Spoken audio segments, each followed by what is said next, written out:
Two little, three little buses, four little, five little, six little buses. Ten,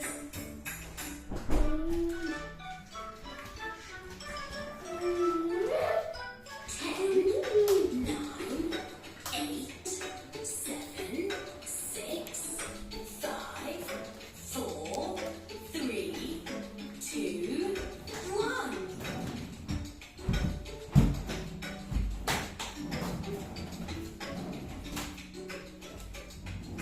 Ten little, nine little, eight little buses, seven little, six little, five.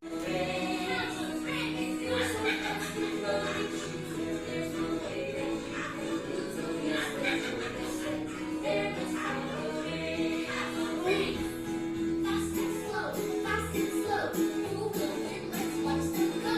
Down the road, around the tree. Wait and see.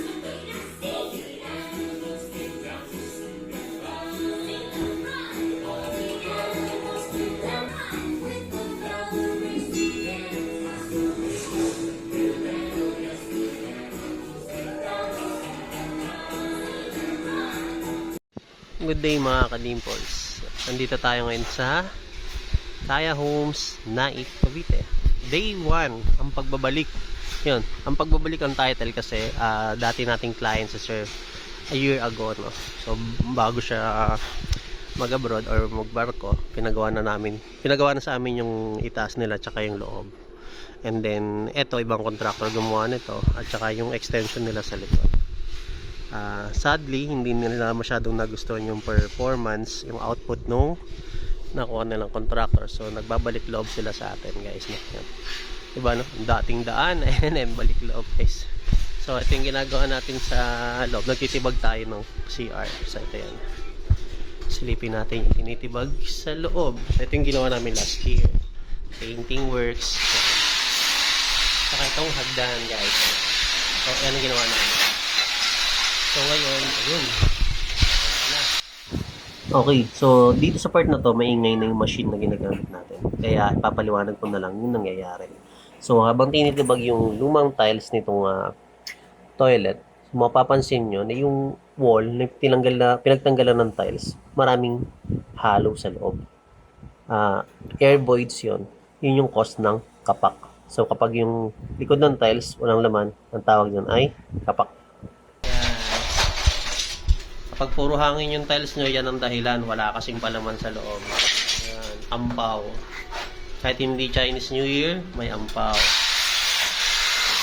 Ito, lilipat dito yung pinto. E sasara naman tayo dito. Okay guys, day number 2 dito sa Kaya Homes, Naik. Ang pagbabalik. Okay, so yan. So dito, may mga debris na tayo dito, mga demolish, and then yun actually roofing materials yun, kaya lang mag-apply pa tayo ng permit para sa extension. So dito sa loob, balikan natin to.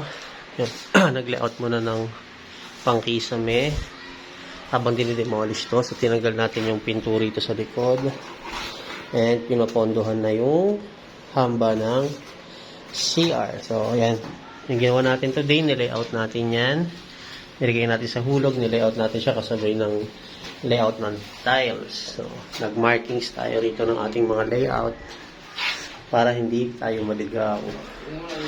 Okay, so abangan nyo ang magiging transformation nitong banyo na ito at ng kanilang kusina. Okay. Another day, maulan day sa Kaya Homes, Naik. Okay, so tayo guys. Dating pinto, sinaraduan na natin. And then, dito tayo sa CR ngayon. So, barado yung floor drain. Naayos natin. Tapos, sa center na rin natin.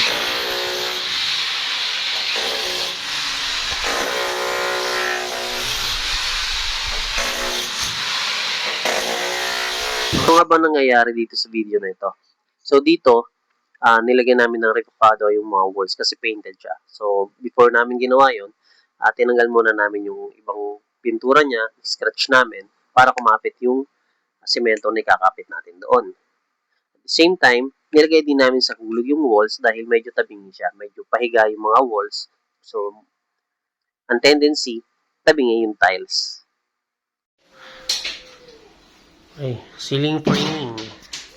Yan, so gumamit tayo ng picture level para guide ng level. Pagka ganyan, mataas yung ating precision. So, yung error minimal lang. Yung tolerance natin for error, sobrang liit lang. Mga 1 to 2 mm lang yan. So, only pagka ganyan, halos wala na. Okay, so abangan na lang natin yung panel. So, mag-electrical pa after nyan eh. Okay, next, kabila. Yan. Ano, sakto.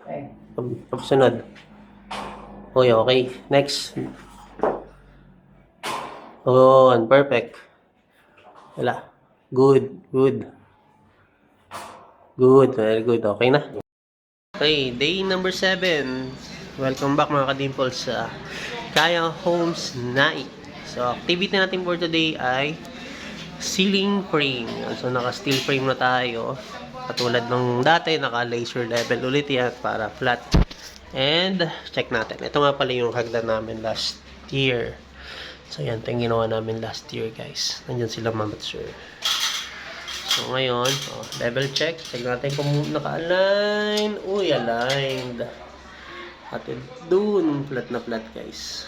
Yan. Okay, very good, guys. Very good.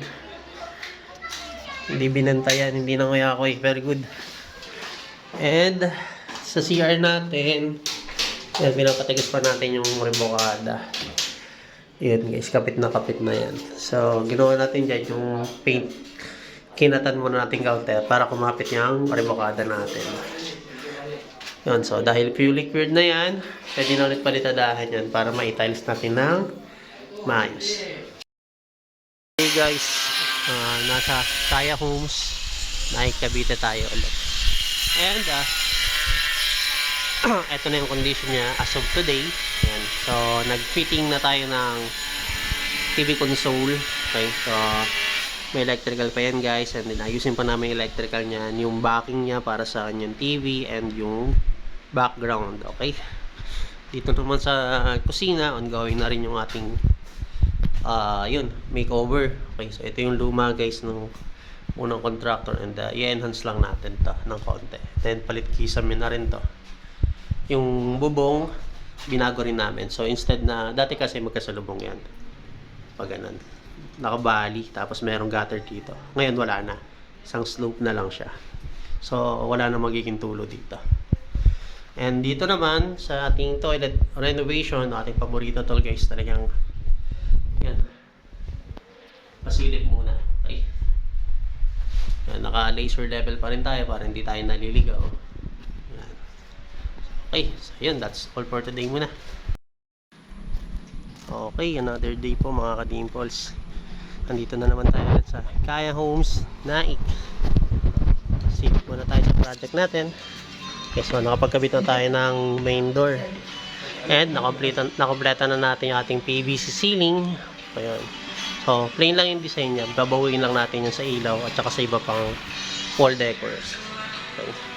Ganda ng ilaw guys. Ayan.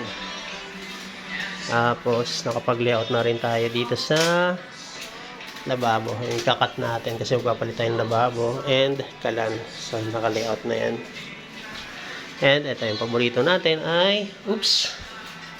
Okay. Hanggang dyan muna. Okay, good day mga ka-dimples. Kaya Homes Naik naman tayo ngayon. So, yung update sa project natin. Ayun, so pinaprimeran ko muna yung mga cabinet ng ating TV console. Okay, so ito yung isa para ma-cure pa siya, kumapit siya ng gusto.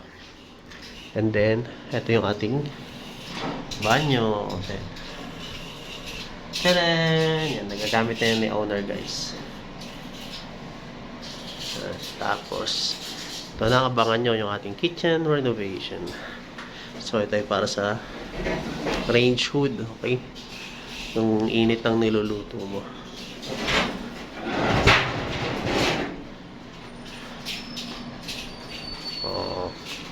Okay, so yun muna tayo for today. Okay, another day mga ka-dimples. Ayan, trangkaso day tayo. Pero trabaho pa rin. So dito, umpisa na natin yung excavation. So yun, napakalaking hukay, napakalalim, and napakalaking bakal. Okay, so ito po ay 16 mm diameter. So, umugukay pa tayo doon tsaka doon. So, medyo gipit lang yung area natin. Wala tayong pagtambakan ng materyales. So, naka-provision na siya for second floor. Kaya,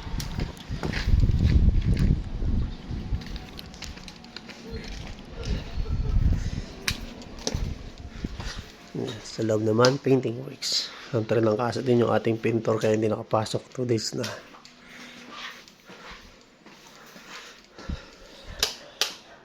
Yun.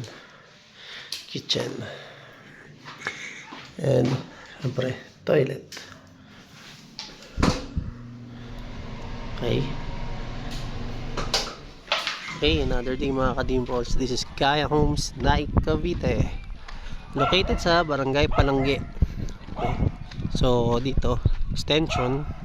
So, naglagay muna tayo ng mga poste. So, binuhusan natin ay column foundation. Yan. Okay. So, ito. Tatlo lang muna kasi nakikita nyo, crowded guys. And hindi tayo pwede maglagay ng kalat dito sa kalsada. So, i-contain natin dito sa loob lang ng property yung ating mga materyales. So, yung pati pagpapadeliver natin ng materyales, very limited lang guys. Pero, kaya yan. And then, sa loob, wala pa masyadong nadagdag. Third day ng absent yung pintor natin dahil ng kaso. Tayo rin may kaso guys. Pero gustong uso talaga. Yun. So, dito pintura na lang inaantay natin. Okay.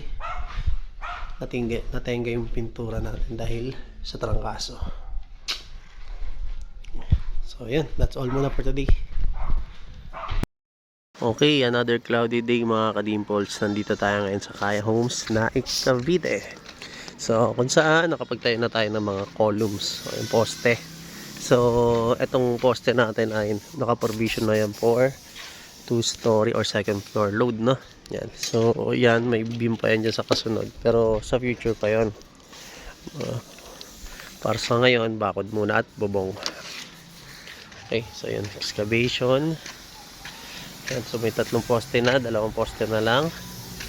Sa loob naman, painting works. Ayan guys. Yan, ito natin pintor. Okay. And dito sa loob guys, yan, yung mga module natin naka-prepare na for installation. Pero medyo basa pa kaya bukas na natin to isasalpak. Okay. Yan. Yun na may gusto niyan. Okay. Alright, yan muna tayo for today.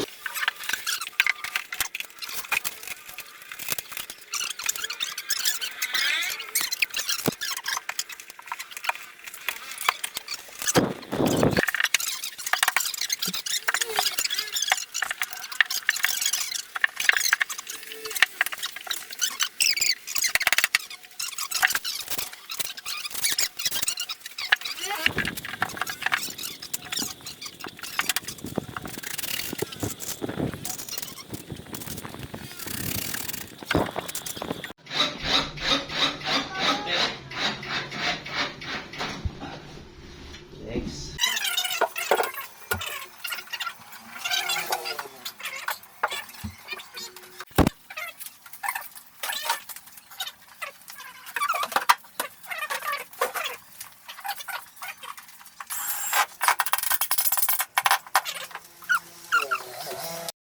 Hey, good day mga ka-dimples. Dito tayo ngayon sa Kaya Homes, Naik, Cavite, Barangay Palangge.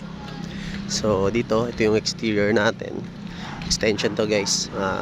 Naka roof framing na tayo dito. So ito mga poste na to, nakikita nyo. Laki no, naka provision na yan for second floor. Kaya hindi sinagad ang buhos niyan kasi may roof pa siya para sa beam at saka sa splicing niya pataas. Okay. Ayan, so yun dito, straight po yung bubong niyan. Okay guys, sa mga taga-Kaya Homes na namamroblema sa tulo, kasi yung ginagawa ng kontraktor nyo, pinagsasalubong yung bubong. So nandun yung gutter, pag nabulok yan, tulo sa loob. So eto guys, straight yan. So makikita nyo next vlog, ang yero nyan mula doon hanggang dito walang putol. Okay? So yun po. Ngayon pasok naman tayo sa loob. Dito na po tayo sa loob, silipin natin itong loob guys. So ito na, ganda. Yan, sa ating, ito yung ating TV console. So, ayan, may ilaw yun doon. Ito ay, ito po yung mga pinto ng ating kitchen cabinet. So, ito yung kitchen cabinet natin, guys. Yan. So, may mga jari pa para hindi tamahan yung ceiling.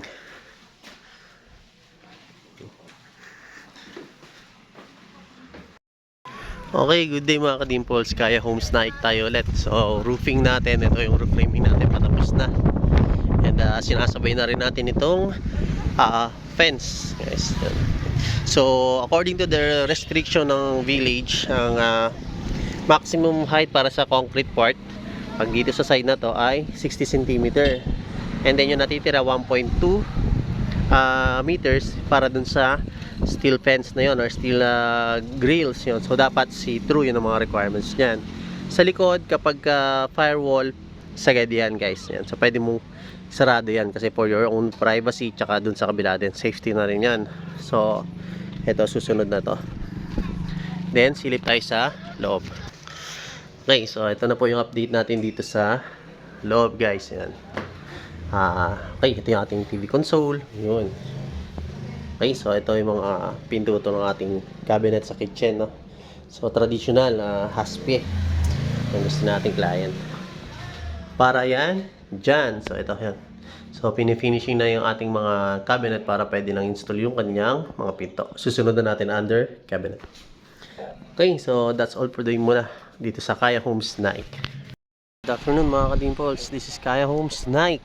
Yun, so yung roof framing natin na almost done na. So medyo nahihirapan lang tayo dito sa paikot kasi curve talaga yung dulo. Okay, so pero yun, dito 3 layers na lang to guys para ma-meet na natin yung level nun, and yun itataas. So hindi lang masyadong nadagdagan today kasi delayed na yung delivery ng hardware. Okay, at umulan din kanina. So yun, sa loob, silip tayo sa loob guys. Yan, ito yung mga drawers ng ating TV console, diba? Okay, so ikakabit natin yan Monday na para matuyo pa siya ng gusto. Okay, so ito para sa pinto naman to ng mga under cabinet natin. Yan. Yan. Yan, malapit na to.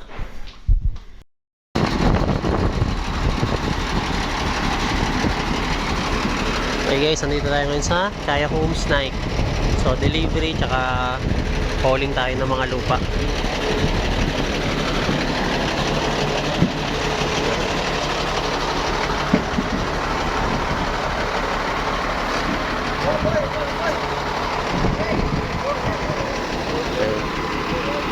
So clearing tapos patag ng lupa, and na-deliver na yung ating mga yero.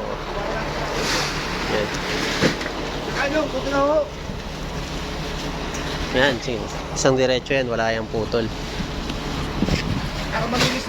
Okay, good day mga ka-dimples. Kaya Homes Naik tayo. So kakatapos lang ng clearing ng lupa and kakababa lang ng ating mga deliveries. Tambak pa yan ngayon pero isang araw lang natin ubusin yan dahil flooring yung ating bubuhusan.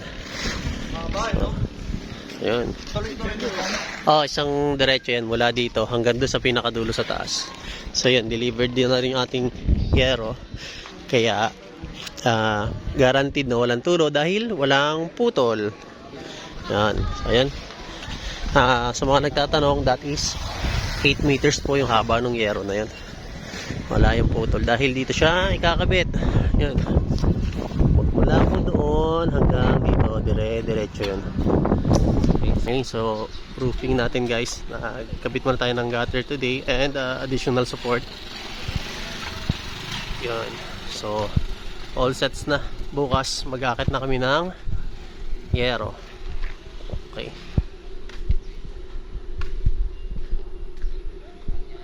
So, yan. Naka-curve yung ating harapan kaya sinod natin siya. Yan, ang ganda ng ulap. Parang kaliskis ng dragon. Okay guys, so roofing day. Actually day number 2. Pahapon kasi gutter. Tapos today naman nilatag namin to. Okay guys, ito yung low span natin na walang putol. 8 meters po yung haba niyan mula dun sa taas hanggang dito sa gutter sa baba. So naka baon to guys. Ayan guys. See? Tapos nail gun. Kapak nga lang to. Ayan, nagkakabarilan na.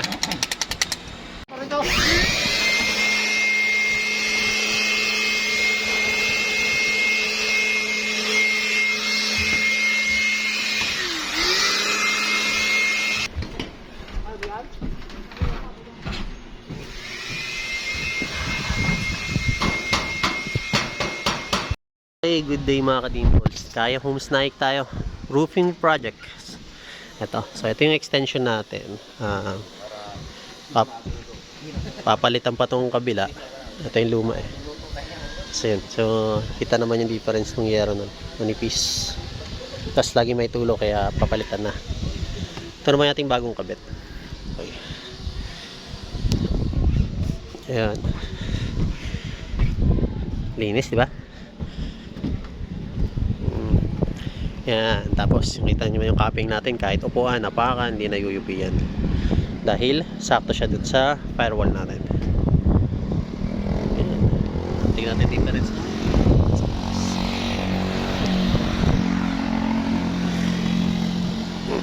Okay, so may reason ka na para magpapalit ng bubong mo.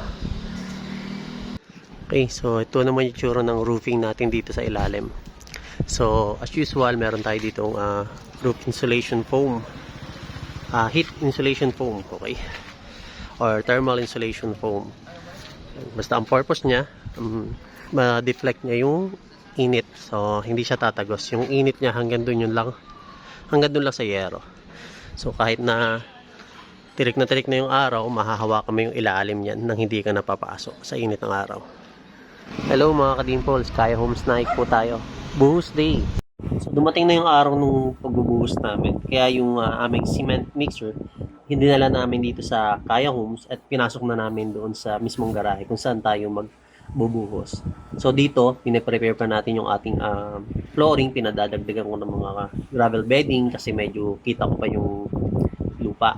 Although compacted na yung lupa na yan before pa siya latagan ng gravel bedding. Okay, good day mga ka-dimples. Another completed project na naman dito sa Kaya Homes Naik, Cavite. So dito, meron tayo ditong extension. So roofing to, garage. Meron tayong trench drain. So yung trench drain na yan, para kapag naghugas ka dito, masasala dyan yung tubig. Meron niyang pinaka-drain doon. So yung pipe na yan, connected dun sa manhole na yun or yung touch basin.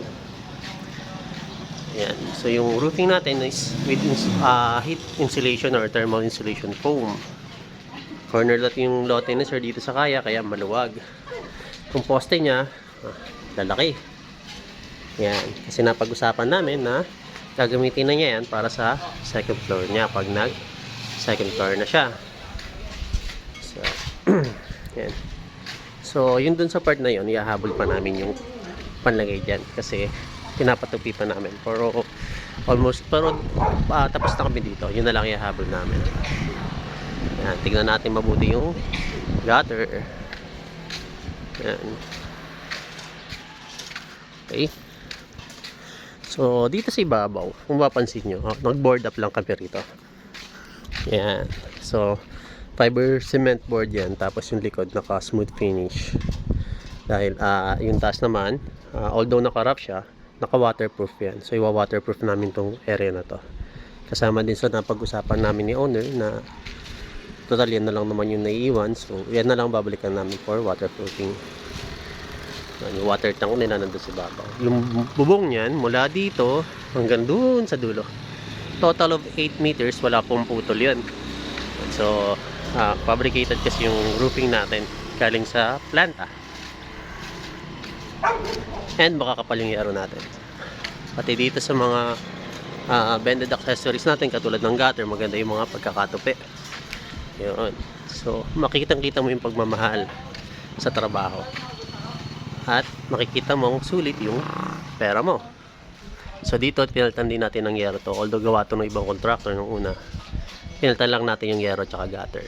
Sila yung nag-frame. Okay, ito yung huling balik namin dito sa Kaya Homes Naik kasi yun yung hindi namin naikabit last time, yung flashing. So nakita nyo yun, wala siyang putol. Okay, so special yung bend nyan. And dito tayo, ikutin natin siya ulit. So ganito kalapad yung garahe ni owner. Yan. So, tapos naka roofing insulation yan guys. So yung kanyang pick up, maluwag pa yung kabilaan, makakababa ka pa.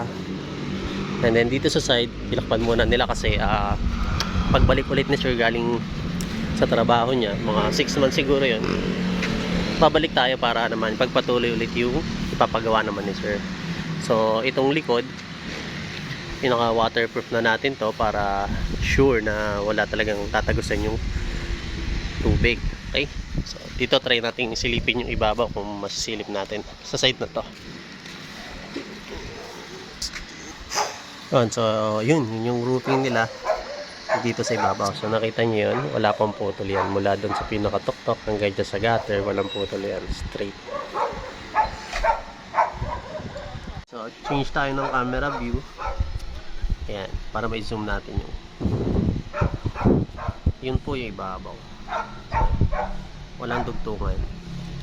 Okay, para wala tayong leak.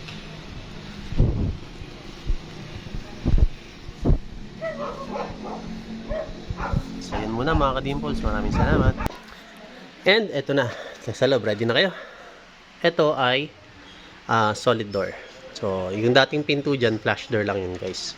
Madalas pang kwarto lang po talaga yun, hindi siya pang exterior kasi namamaga siya pag nababasa. So naka siya, natural varnish nung finish niya. And eto na, yung floor tiles ginawa namin to more than a year ago, siguro mga 2 years na yan.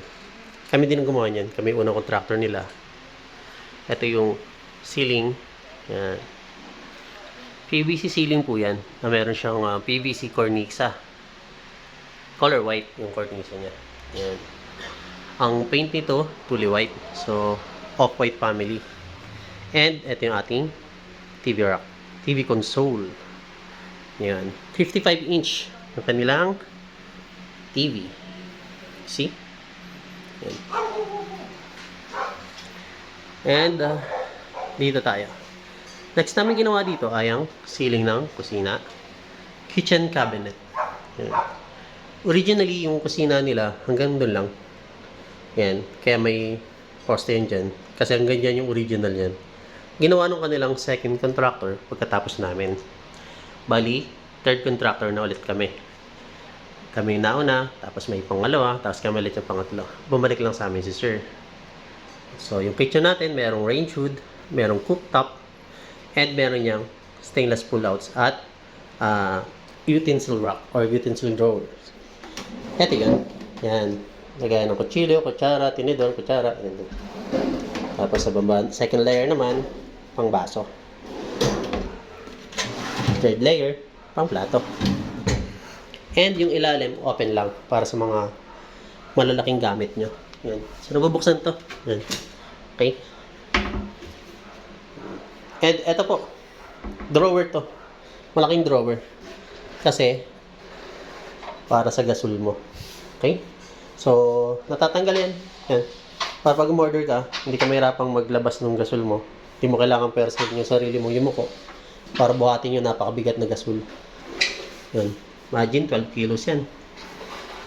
Yan, so yan. Tulak mo lang, dapat na siya. Overhead cabinet. Ito, mahabang pataas. Divided by layers. Yan, 3 layers yan guys. Yan. Naka-soft close yung hinge.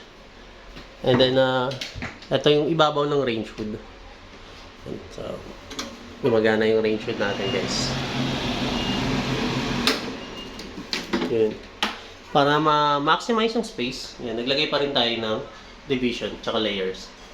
So, ito, yun yung pipe niya ng exhaust papunta dun sa roofing. Okay. So, itong corners, yan, para magamit, yan. Ito yan. So, bali ito, part 2 ng lumang cabinet. Itong diretso na to. En-enhance lang natin. Hindi na natin siya binaklas talaga ng buo. En-enhance natin siya. Okay. Kaya naka letter L yung kanyang pinto. And ayan. Okay? So, yun. Tapos dito, para maganda na siyang tignan, naglagay lang tayo dito ng shelves.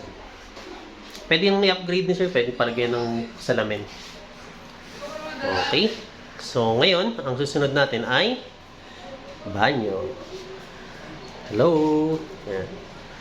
Sa banyo, yung mga rock tiles ang ginagamit namin dito, yung mga non-skid tiles. Sa taas, PVC ceiling pa rin. Yan. Same color, hindi na namin binagyan. Ito, kami na yung binigyan ng authority ni sir or ni client na mag-decide kung anong tiles ay kakabit namin. Ayan po. Pati yung mga overhead natin, naka-tiles. Gilid, naka-tiles. And, yung paborito ng lahat, yung niche. Okay?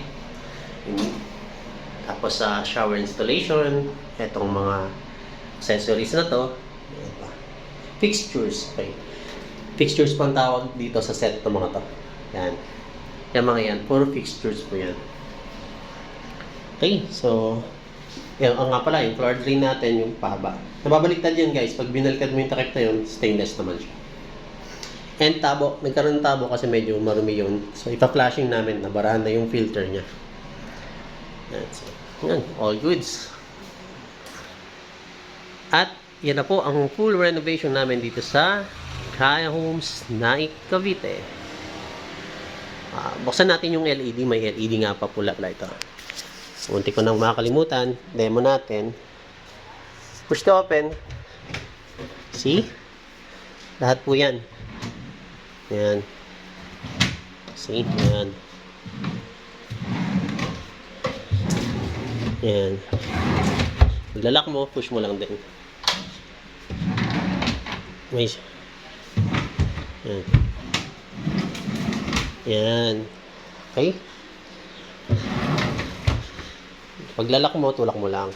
Yan. So, kung natin remote.